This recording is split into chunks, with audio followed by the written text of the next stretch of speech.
Indonzi Chenai Togara. I'm from Chikurubi Female Prison. Ndrutaura ndiri pa HICC kune conference SADC. Ndakamirira Chikurubi Female Prison.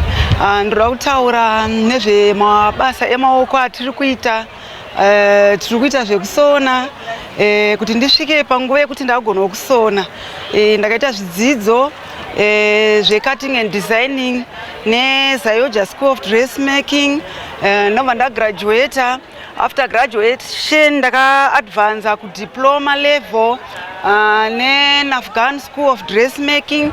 Saka semunhu wemudzimai ndakugonawo kuita mabasa emaoko kusona kuitira kuti kana ndabuda muSociety nyaya iripo ndekuti handidi kunongedzwa kuti ava ndeve kujeri.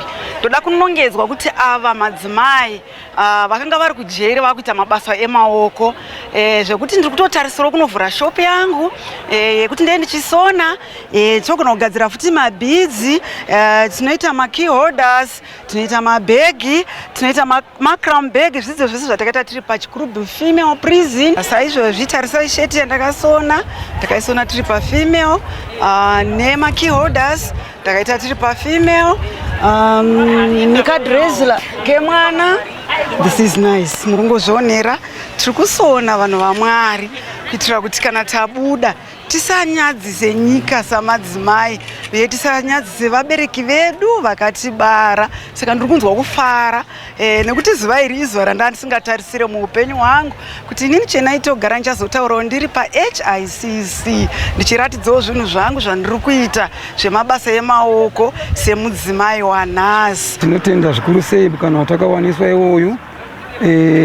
Ndofunga kava kechipiri tichipuwa mukana wekuti ti-exhibit pamafora akadai so. Yatakapedzera kuti yamuna 6 to 8 June yanga iri kuHarare Gardens yaamai.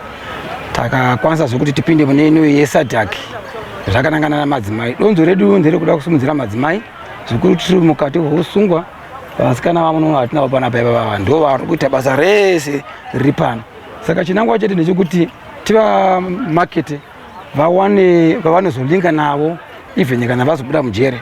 Saka izvi tikutofanira kuti pauya vanhu vakawanda vasvika pari pastendi panapa vachitsanangura varidzi vazvo kuti tinozvifambisa sei uye tiri kuzvidzidziswa sei. Saka mukana wakanaka wapuwa vasikana kusangana netimu dzepanze. Networking ndocho chinoita kuti mazuva ano vanhu vararame kuti kana vachinge vazobuda mune ino nzvimbo vaone pekutangira muupenyu hwavo.